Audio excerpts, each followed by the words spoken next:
What's up, everybody? Welcome to this special bonus episode of Life After 11. I'm your host, Tamice Spencer-Helms, and I'm joined by the love of my life, this time, Ellison. And I'm going to have you introduce yourself, babe. Tell the people who you are.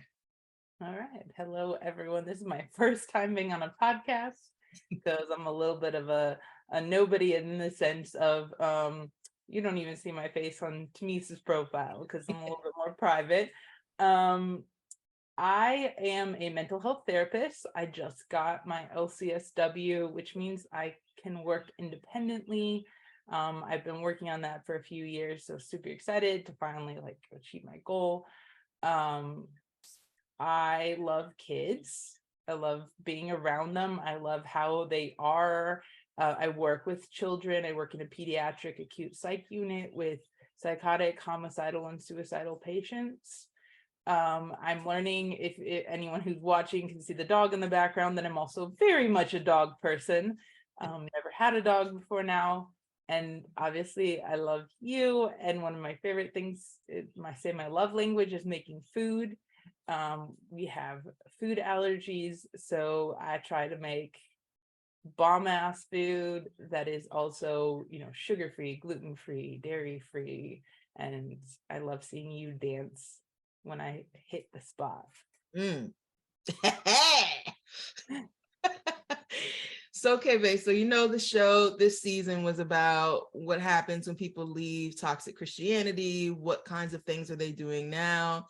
And I think that it would be really cool, since the first season was based on the book. I thought it'd be really cool for us to just talk about us, since that's how the book ends. The book ends with me realizing I'm queer, coming out to myself, and then not too long after that, meeting you, and that whole whirlwind of a story. So I'm gonna give you the first crack to tell the story of us. Like, I want to hear it from your mouth, kind of our story. But then I want to talk a little bit, because season 2 is going to be on the topic of queerness. I think because we're coming into Pride Month, I think because it's all over the news, that it would be good for me to kind of talk to folks all over the spectrum about queerness and faith. And so I want to start with you and just tell us a little bit about, tell me our story. I've never heard you tell it to me, so I want to hear what you say. So how far back are we going? Like how I left the church and came out, or what are we doing? Yeah. All right. They can read my story in the book, so they don't know yours. Yeah. Okay. Well, I know that you normally ask your guests about, what led them to leave. And I think you talk about it in the book. For me, there were several things that were a catalyst. It started with, I was assigned female at birth. I think as long as I can remember, I knew I wasn't. I just didn't have the words for non-binary or trans masc. I wanted to, in a sense, be a boy, but not a boy. So being in the church, I thought I would finally learn how to be a girl. I grew up in the church, did all the things, homeschooled, and I went hardcore into, I think I was overcompensating. And also that's how I was told to love Jesus. So there was this amount of me seeing like, wait a second, I'm also very logical. So wait a second, men are treated differently, but why? It's not actually that clear in the Bible. Wait a second, queer people as I met them, like one of my best friends from college is, I mean, we're still really good friends, is queer. And like, wait a second, they're very nice people.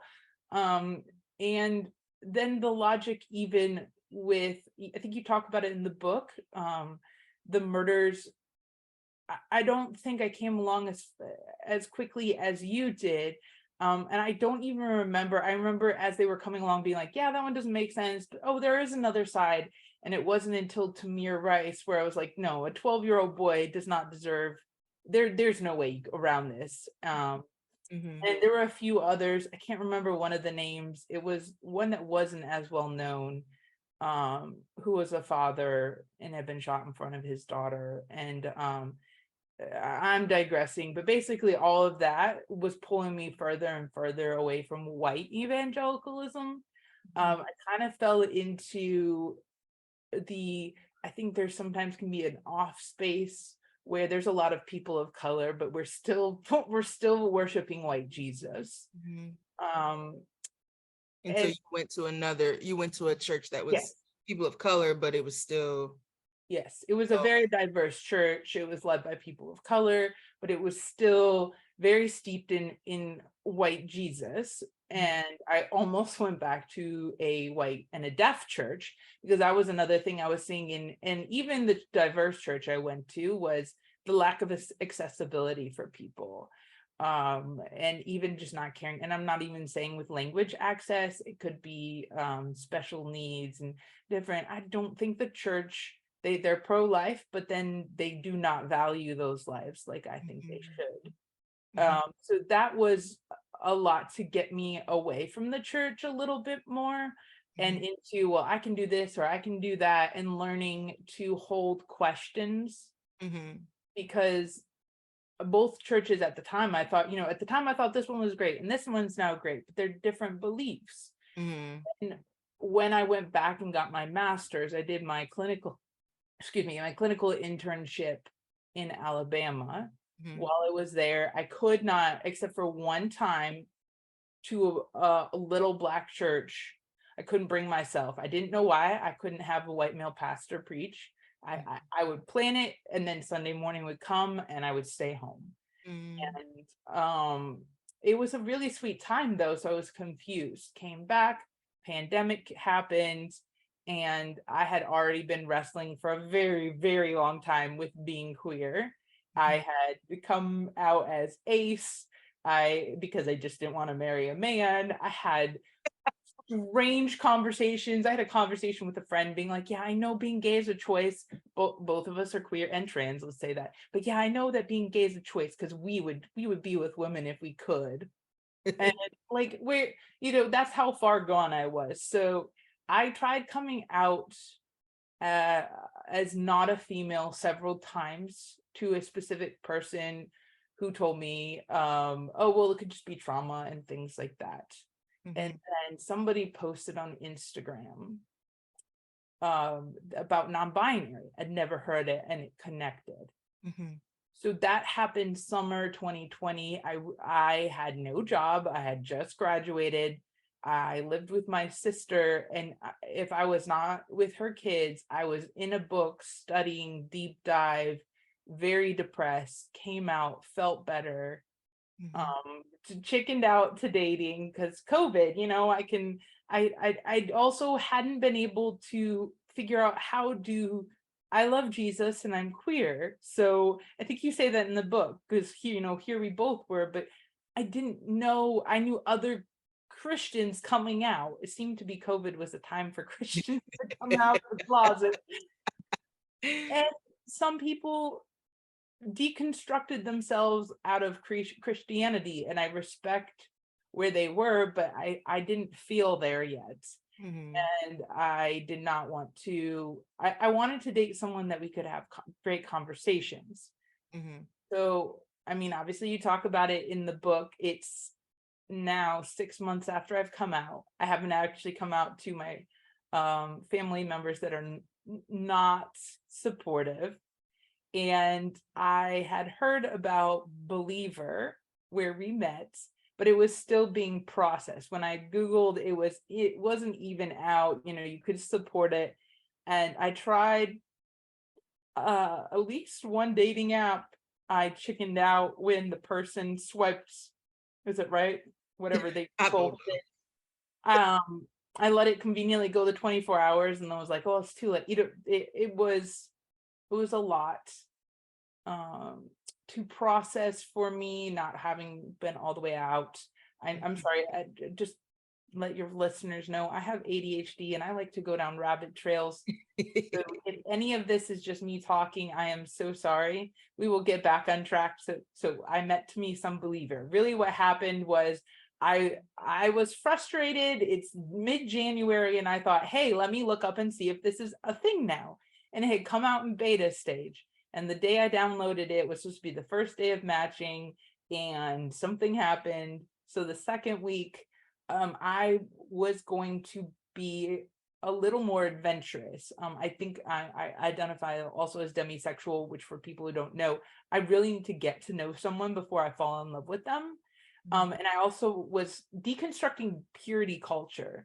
So part of purity culture, you need to know if you're gonna, are they marriage material before you date? And I decided, you know what, I just want to be friends. We're gonna start there. This app allows you to find people, but also find community. I just want to talk to another queer Christian. So I decided that from about Richmond, no, I decided anyone close enough. So there was someone in Richmond that was moving to DC that I started talking to. And then you said you lived in Richmond, which I found out later. You lived like 3 hours away from there. It's further south. I was living in DC at the time. So I don't honestly, I don't even remember seeing your profile picture.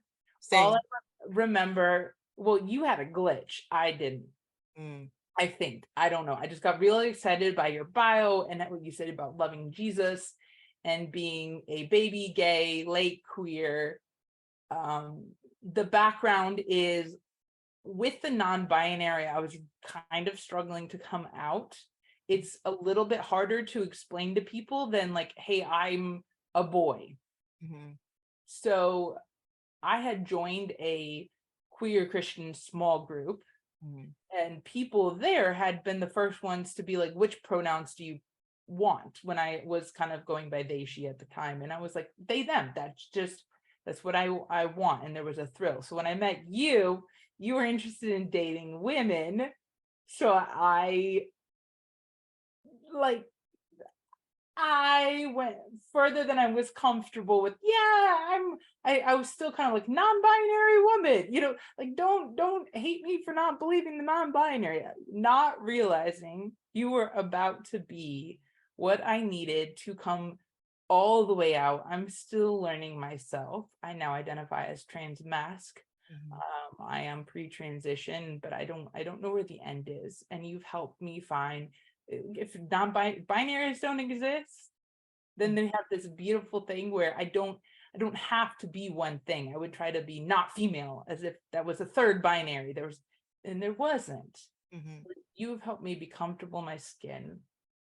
I digress. Let's go back to, so we met.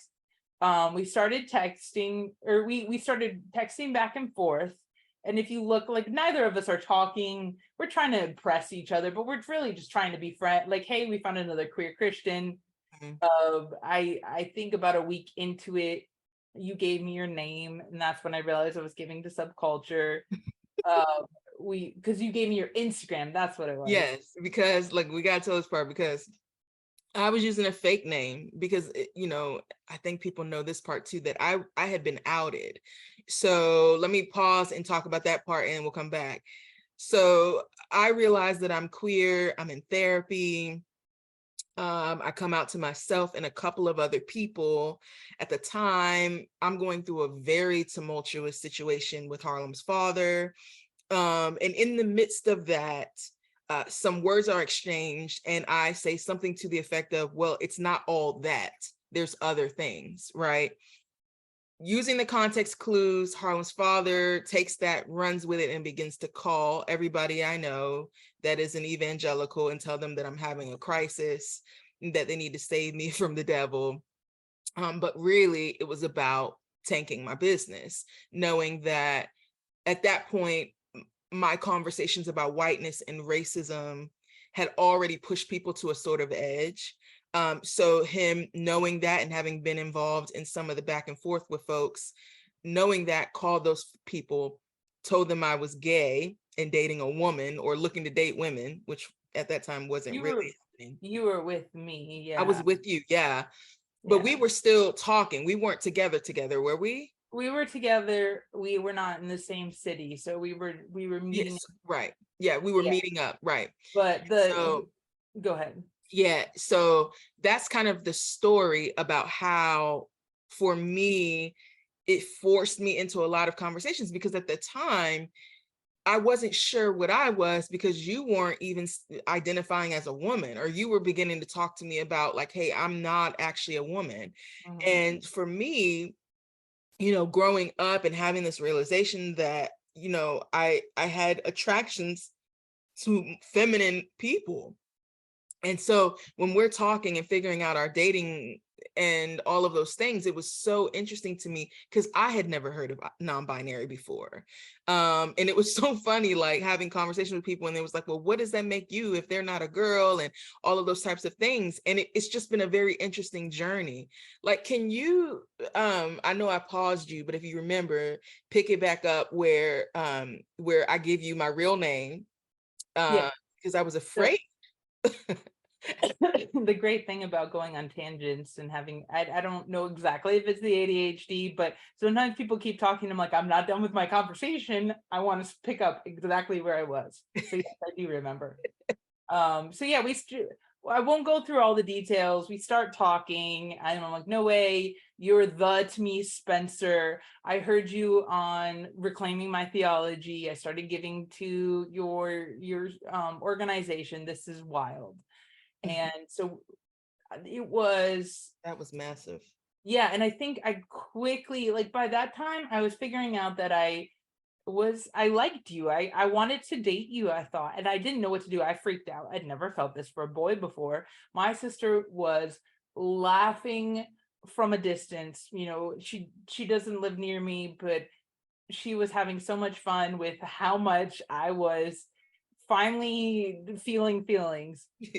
I still swear you friend zoned me for a brief second. I You don't remember. said you didn't, but you were like, I'm just looking for friends. And I was like, oh, dang it.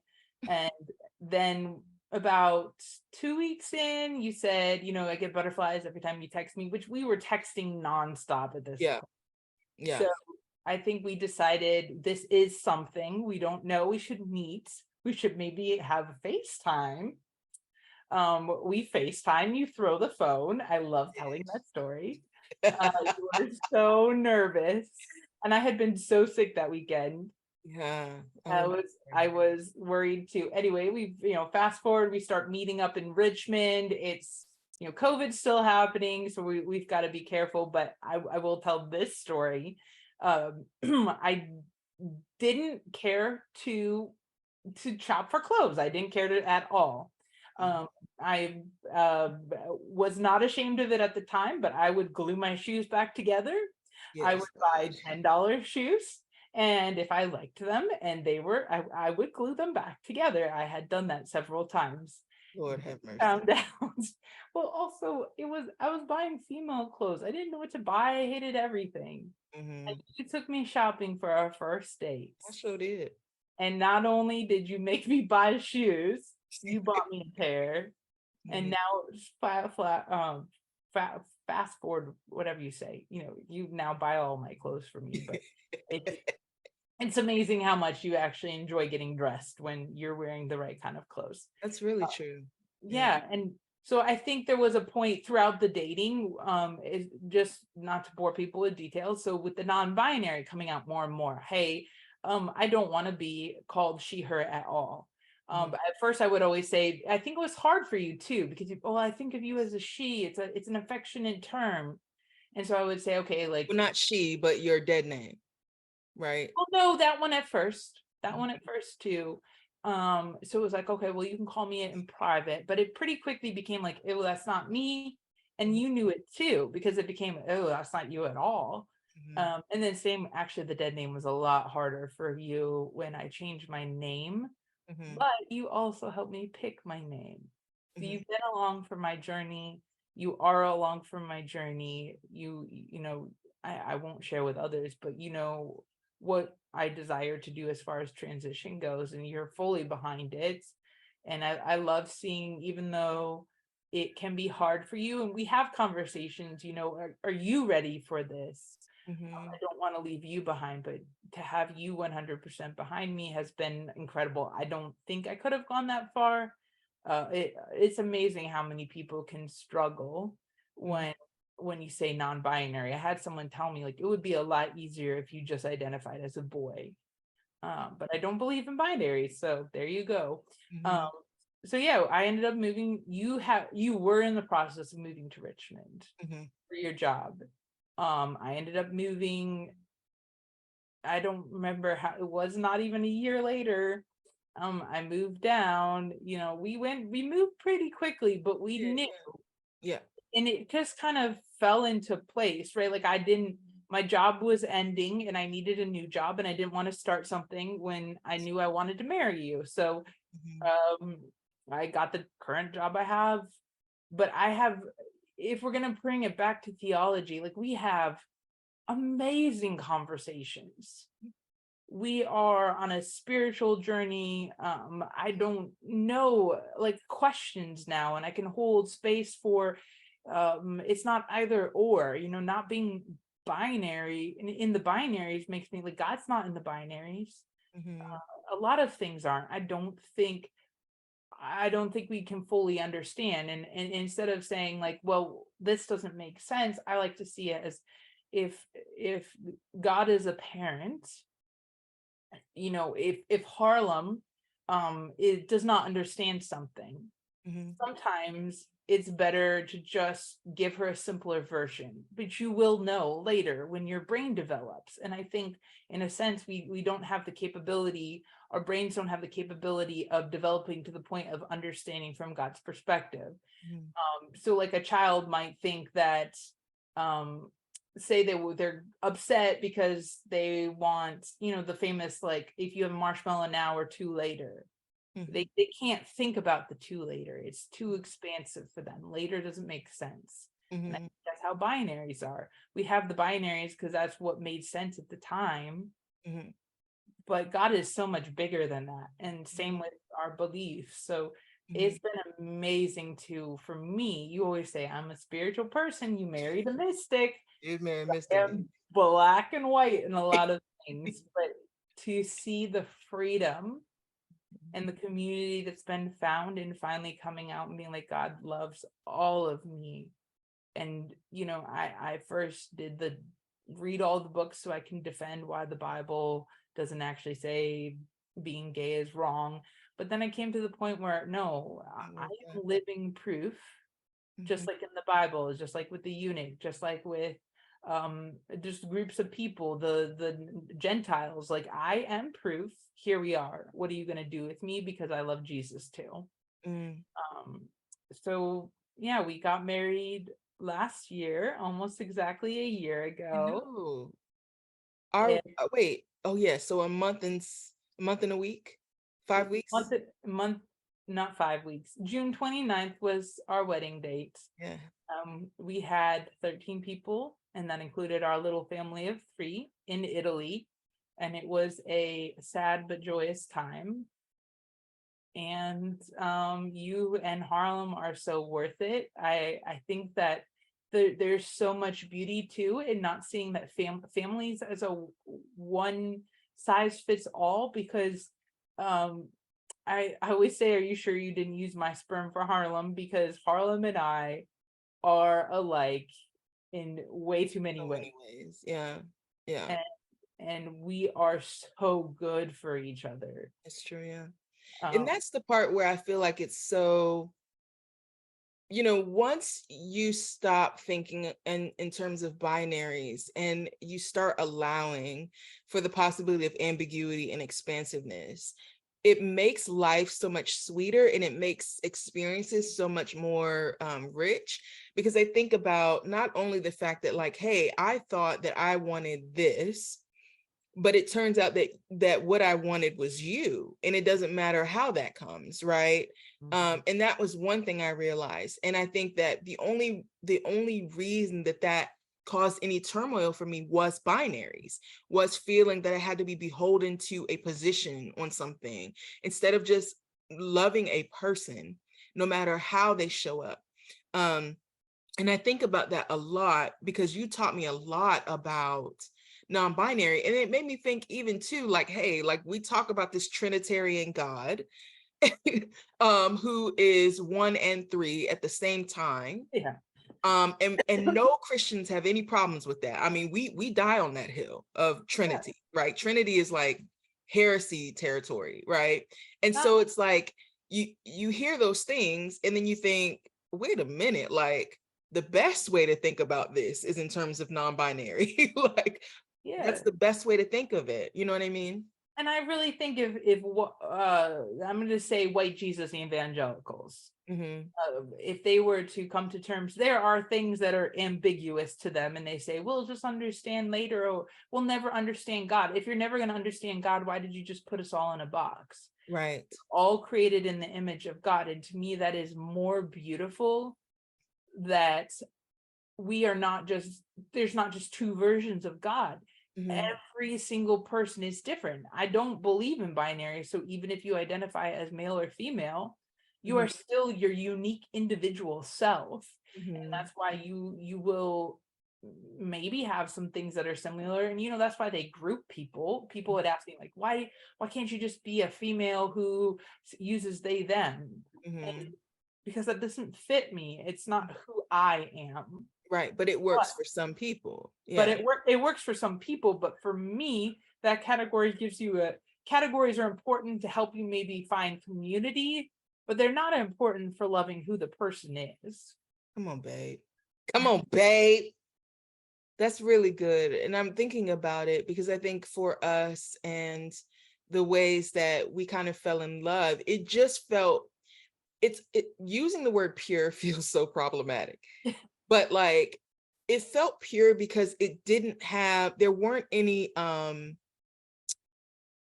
stipulations. There weren't any like boundaries. It was because I mean, in the same way, I was feeling stuff I never felt before. And I just thought it wasn't for me. I too was thinking, you know what? I think I might be ace. And ace, for everybody who doesn't know, is asexual, right? Because it was just like couldn't relate to the ways that people talked about falling in love or having crushes or like. So I got married thinking you're not supposed to feel that stuff. Like, marriage was kind of I don't know what it was. And then when we met, I threw the phone because this rush came. I had never felt anything like that in my life. Um, I honestly, and I was, in my late 30s or mid to late 30s at that time. So it was kind of like, what is this? And it just kept coming. Like, just feeling like you think about this person, you feel butterflies. I remember one time when we were dating, going to pick up Harlym, standing in line to pick her up from daycare. And it was COVID, right? So all the parents have to like stand in line and wait till the kid comes out.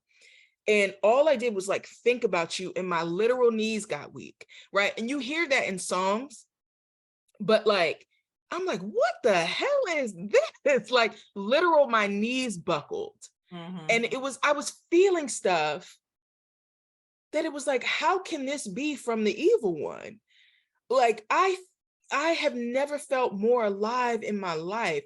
And so the juxtaposition of feeling like not just feelings of affection, but deep respect and camaraderie and friendship. And we challenge each other and all of those things that you used to hear talked about at, marriage conferences and all that stuff, right? And you tell someone that you find all of those things. And if I had never said, like, if it had never come out that you were non-binary or that I was queer, right? And I talked about our relationship, people be like, oh my God, that's such a godly marriage. I know.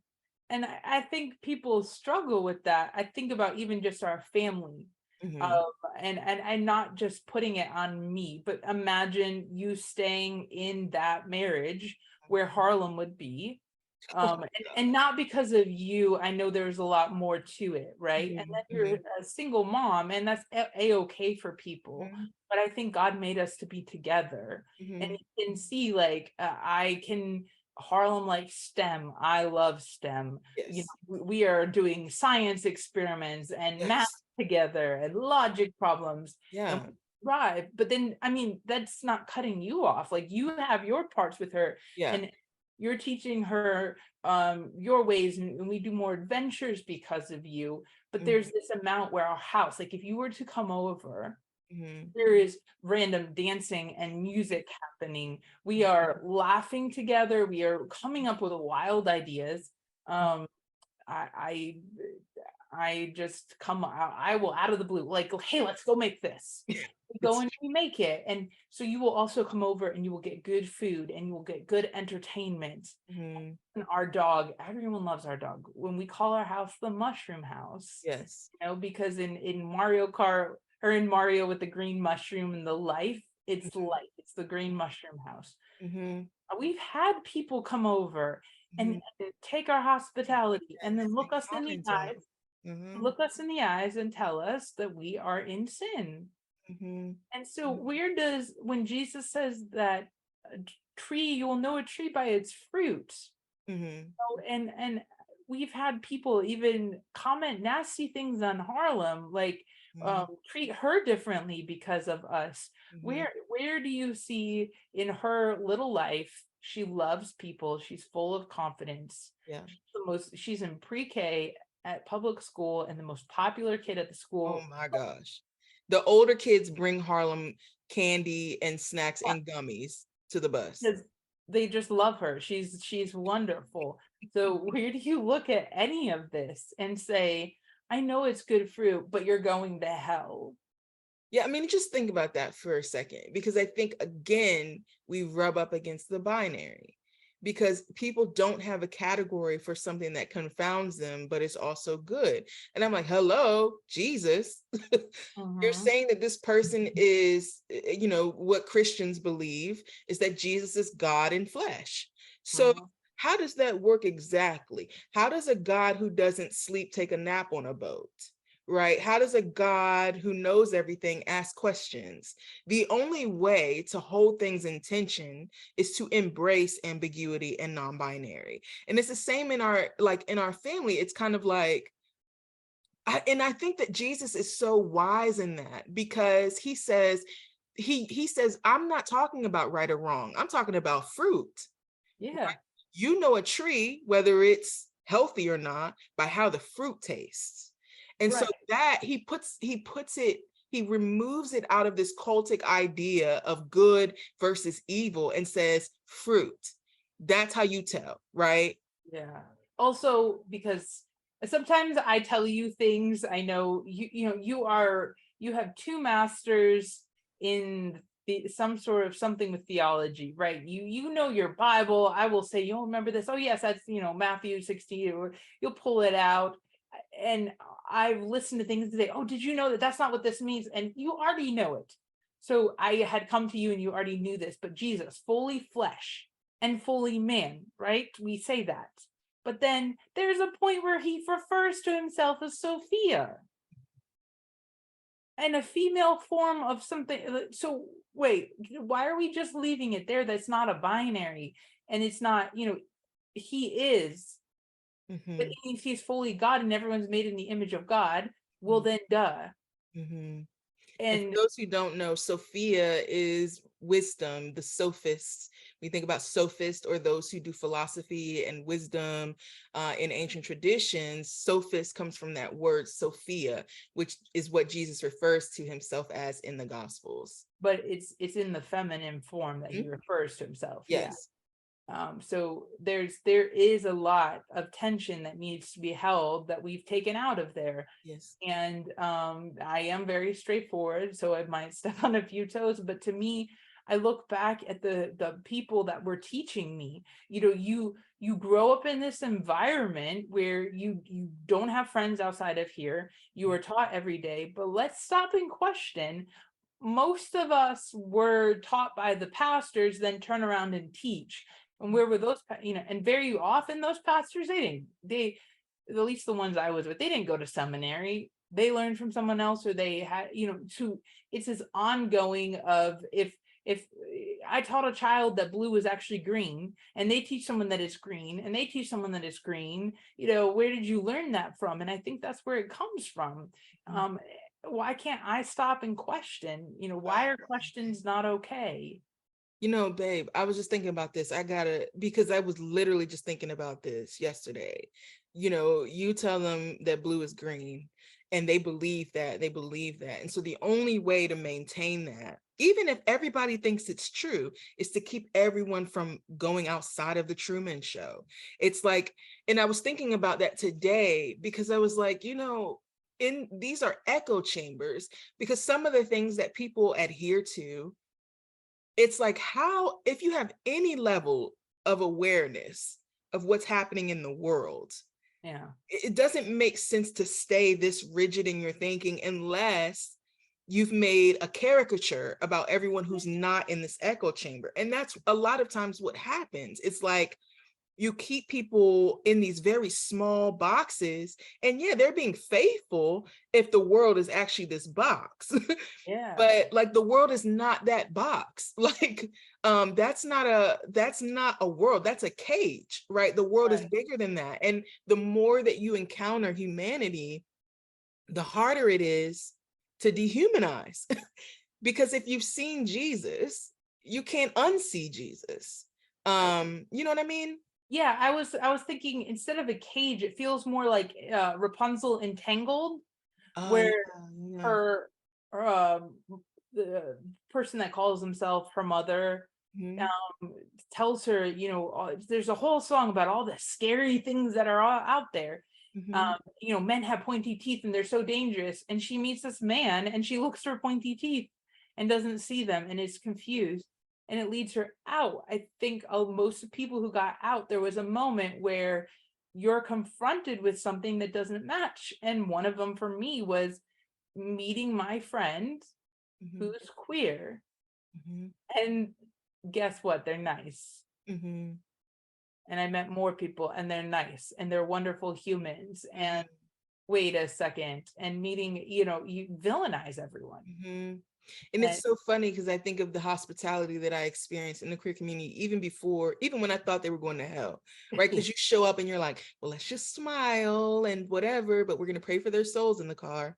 But it was like, it was so interesting because there's been a number of times, and we've talked about the Mind Heart fam, and your family, your chosen family from Gallaudet, and being immersed in the deaf community for me, but in a queer deaf community, mhm, was just, I was like, oh my gosh, like, this is how it's supposed to be. The taking care, the authenticity, the checking in on one another, the food, the conversation, the laughter, the love. I'm like, what about this equals lake of fire? Like, mhm. there you just can't. And you said this to me early on too. You were like, yeah, people keep saying that if you keep drinking poison, you're going to die. But the people are drinking the so-called poison and they're not dying. So at some point, you have to reconcile that what you've been told about this and what you've been told about these people isn't true. And it's like it for me, I can't imagine being exposed to that and being the same. And what's funny about it is, like, it makes me realize why the outside world, or the world, was so villainized. And I don't know if anyone intentionally did that, but I think the lack of exposure to other people and other ways of thinking can only create bigotry, right? And you know what I mean? There's no other way to do it. Again, look at Jesus. Mm, He reached out to those they were afraid of lepers, afraid of women who were doing this or that. um he's constantly reaching across and being like, no, these are my friends, these are mhm, people I will eat with them. And mhm, pointing out, also, let's point out the hypocrisy, because I'm gonna say we were all Pharisees. uh, We were all looking down on people that needed to be loved, mhm.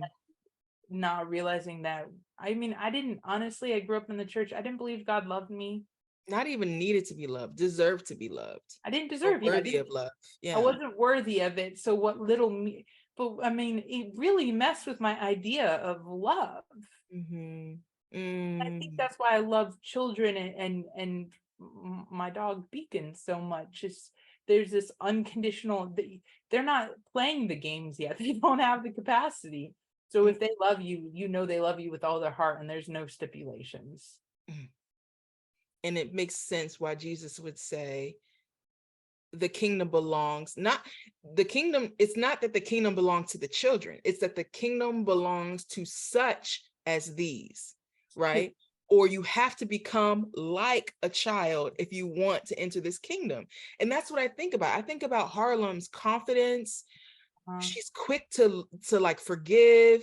She shows love. There's no baggage. There's no, I mean, it's just very interesting to watch a Even child, even how she sees when she does wrong. We Mhm. move on. And I'm going to nerd out for a second because I told you this the other day. But when Jesus says, "Come, be like children," children don't have the capacity to see right and wrong yet. Actually, learning psychology kind of also helped me because the first things they learn is what's pleasing to the person I'm attached to, which is normally mom. Mm. So, and you can see that even though she's 5 and she's learning this is good and this is bad, she's learning it because of us. Mhm. Really, she's more sensitive because we do gentle parenting and we do some attachment parenting. She is more sensitive to when we're upset. That bothers her a lot more. Mhm. And she's sensitive for other people too.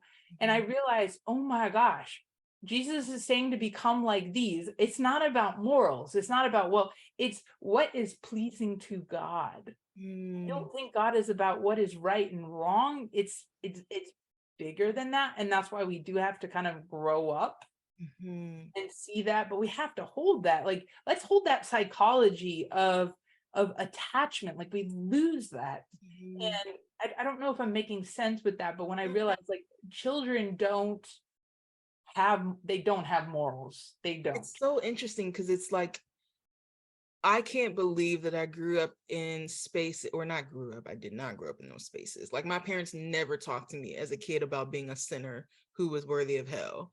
Like, I didn't get that until I was like 17 and in Yeah. evangelicalism. But I know that, like, the ways that people in white church used to talk about, like, well, I got to teach my little kid that he's a sinner because he takes toys, and you can see he's depraved because he takes little toys, and we're not going to let them, they need to confess Jesus at some point. I mean, just the stuff that you say to children, it already confuses them right away. And I cannot imagine telling Harlym that she is deserving of hell, right? Like, why?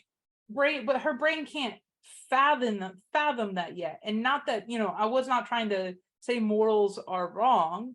Mm. She's learning this amount of what pleases other people, but you shouldn't slap a baby on the hand because they took somebody's toy. They literally they do not have perspective yet. Mhm. If it is happening to them, it is happening to them. Mm. That's it. That's why when you play with a child, they tell you what to do because they think that their imagination, they can't see that you have a whole separate brain and thinking, and you're different. Mhm. And yeah, so that's that. Why, where does teaching children who can't yet, their brain is not developed. Mhm. Yes, I could Go on and on. go on and on and on about how dangerous that is for a child's psyche. Yeah, yeah. I mean, I really enjoy raising Harlym with you. I enjoy the ways that you've challenged me in the ways that I think. I've enjoyed falling in love with you. I really, it's like being married to your best friend. Uh-huh. Like, that is, and people used to talk about that, and I'd be like, yeah, haha, yeah, you're just saying that because you're at the marriage conference. But like my favorite thing is the end of the day when we connect, right? Like, it is the most incredible thing. And one of the things that I think about a lot that makes me sad a lot is that the church keeps people from this. um I was expected to live either a miserable marriage, or be married to somebody I'm not attracted to, or get remarried to somebody I'm not attracted to, or live a single life. Those are my options. And I think about how much life and growth, and how much more me I've become, how much more kind, patient, gentle I've become in interacting with you, and us sharpening and growing together and thinking, you rob so many queer people of this in the church because you remove the options for them to find love. You remove the option for there to be people who are sapio, which we're realizing is part of me, right? Like, you know, a part of my sexual orientation is being sapio, which is, it has to do with thought provocation, that a lot of my attraction is based in whether or not like my mind is stimulated, right? And so those types of things. And like, just imagine that there are people who are depressed and lonely, who are white knuckling it and fighting through and trying to be faithful to white Jesus, when Jesus is like, there are people you can love and that will fall for you. And the fact that we don't allow options like that for people, it's like, it's not. And I want to bring us like sort of to a close, but I want to talk about, I want, go ahead. can I share one thing as a close? Yeah. One thing that I'm passionate about is I have been looked in my face and told that it didn't matter, that I might have that's what I was going to talk about. Yeah, that I might have I want to be sensitive to people, but I might have put myself in heaven early, let's say that. Unalived yourself. Yeah. Unalived myself. I have a wonderful sister who is the reason, and I always cry in this. It is the sister that was on here, Alyssa. Hey, shut she up. is the reason I am alive, because I talked to her when I first came out. She said that even though she didn't know what she believed and she was a little more on where I was, that she loved me no matter what. Same with my other big sister, because she was definitely not there yet, but she was like, I love you and you love Jesus. When I came out to non-affirming people, I got looked in my eye and told that it would be better for me to be dead than to be going, living in sin. And so first of all, encouragement to those, a queer person, love on them, especially if their family's not affirming, but also like white evangelicals need to come to face with that. They would rather that queer and trans people were dead. They would. And it's not the first time I've heard that. That's pretty horrifying. Well, see, this is the thing. Because it's not just that. It's that you are not pro-life. No, you're lying. Yeah, so absolutely. like, to say that you care so much about a life, you only care about ideologies. Because to say that you want to ban abortion, but not actually pay attention to the fact that if the child was born, it's a possibility they could be queer. Now what you gonna do? So there's not a lot of follow through in the thoughts, and everything is just sound bites. It's not actually thought through. The fact that you would literally look someone in the face and say, I'd rather you be dead because you make me uncomfortable. Yeah, but it does not make any sense. And it's not just with queer. We do it with Black people, people of color. Indigenous people have been and are continued to be, murdered and mistreated. Like Christians did that. White Christians came to America and mass murdered people. So of course, that's the thing. It's like you're saying to someone, I'd rather you be, it's not so much that it's an agenda, right? So I remember when I was in charismatic circles, they talked a lot about the homosexual agenda, right? Oh, I remember one time, one person. Oh, I'm sorry, hold on. What? I say the gay agenda. What? The one that's like, hey, let's like keep teens alive. I'm not trying to turn straight teens gay. I'm trying to keep gay people from dying. That's exactly right. It's like, it's not so much that it's an agenda. It's that you have an agenda and I'm in the way. It's very opposite. It's not nobody, I don't care what y'all do in the bedroom. Like, do you? Like, it's not my business. I don't care. Why are evangelicals so obsessed with genitalia and what I do with it?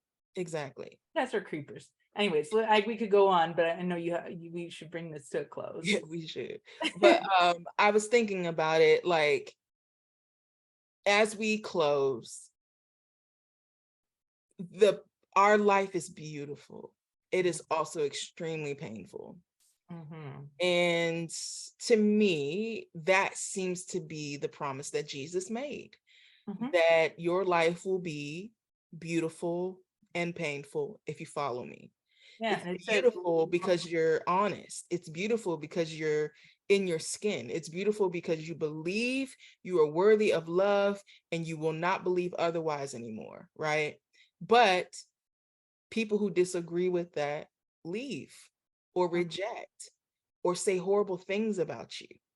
And that is painful. People that are coming out or embracing or changing their minds or leaning into affirming theology, the level to which your character is assassinated, your love for Jesus is maligned, it really is violent. And so we want to make sure that like we create spaces for folks, because I have never experienced so much warmth and hospitality in chosen family as I have of late. But I've also never experienced this amount of pain ever before when I was evangelical following Jesus and they said I'd be persecuted for my faith. This doesn't hold a candle. They said, you know, you'll lose father and mother for following Jesus. Well, and here we are. yep, we've lost, maybe not, literal, but we've lost family members, divided. Yeah, for sure. So if anything, I think queer Christians are showing us the way more than anybody else. You know, I think there is an element of like the refusal to be, there is a refusal to be mistreated, right, and dehumanized, and I love that. And not just queer. You've Right. got it's as many intersections as you can. It's, I mean, black, queer, like you, trans, those Christians are some of the most sincere people I know. The more you have, yeah, if you're holding on to whatever faith you have, and you're any of those minority, like not minority, I hate that word, but you know what I mean, intersectional identities that are marginalized. Mm-hmm. Yeah. So that's a really good way to bring it home. So I ask every guest the same 3 questions. What are you bringing from the rubble of what's left? What are you binging, which I know? And any words to live by. So whenever you're ready, what are you bringing? What are you Yeah. binging? What are some words to live by? You asked me, that was one of the first things you asked me when we were dating. And I think most of my answers don't, because I was like, yeah, my family values are stuff. And I'm learning my values are not this, you make your own. I still love Jesus. Let's bring that. And I do love that I am familiar with the Bible. It holds a complicated position for me, but it is fun to like, oh yeah, this verse and that verse, and the conversations we have because of it. So that's what I'm bringing. Um, what am I binging? Because you said, I was binging studying.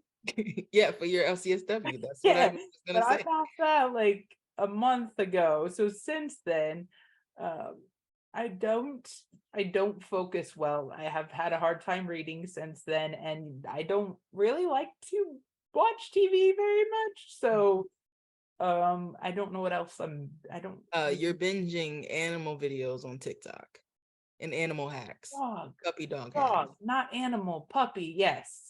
We are learning everything. Beacon is my service dog. I am personally training her. So binging everything and coming up with wild recipes. I also cook for her. She knows if I'm in the kitchen to run over and see what she can get. So yes, and then words to live by. I still think these are my words. I have it tattooed. I have it tattooed on my arm. It is a version of Micah 6:8. It's love mercy, do justice, walk humbly. It is in that order, because I think that you need mercy to do justice. You need mercy on yourself and on others to see that you are equal. This is not a down, justice is not a looking down. And and yeah, it's a humility. So that for me is more maybe what I live by on the outside world, what drove me to be a mental health therapist, to be a social worker. So I think I answered your questions. Amen. I love you. Also, can I say I'm binging you? Because I just love my family. I know that's right. You binging the fam. I think that's fine. And we should when Harlym gets home from school, we should interview her too. Yeah, that'd be nice. I love you. Thanks for being on the show. Can I add something, since I did mention I didn't ask you where people could find you, because I know you ain't trying to be found out here. No, but if anyone is having suicidal thoughts or thoughts to harm themselves or are hurting, there's always 988, which is a suicide hotline. It has been changed to 988 to make it easier for queer and trans people, knowing there's the Trevor Project for not underage, but it's for younger, like teens and young adults. It is specifically made not to be traceable if you have non-affirming family members. There's also a trans hotline, and you can call it. You don't have to be in a mental health crisis. 988 is a behavioral mental health crisis. It doesn't have to be that you're just suicidal. I just wanted to add those since I mentioned it, and I know that for queer people, and as we go into the next season, might be struggling, but there are hotlines, specifically the trans hotline. You'd have to Google it, but it is run by trans people for trans people. Mm-hmm. And it would just be to talk. So I just wanted to put those resources out there. Ever the social worker in my heart. Thank you, babe, for being on the show. Love you. Booty, do you have any questions for mommy? Yes. Okay, what are your questions? What do you like of the, not me, no. What do I like about Nobi? Yeah. Oh man, I like that Nobi is so kind, that Nobi is so funny and smart. I like that Nobi cares so much about the least of these, and that Nobi can see the humanity in everybody, no matter who they are. I like how much Nobi loves you. I like how much you love Nobi. I like Nobi's food. I like Nobi's kisses.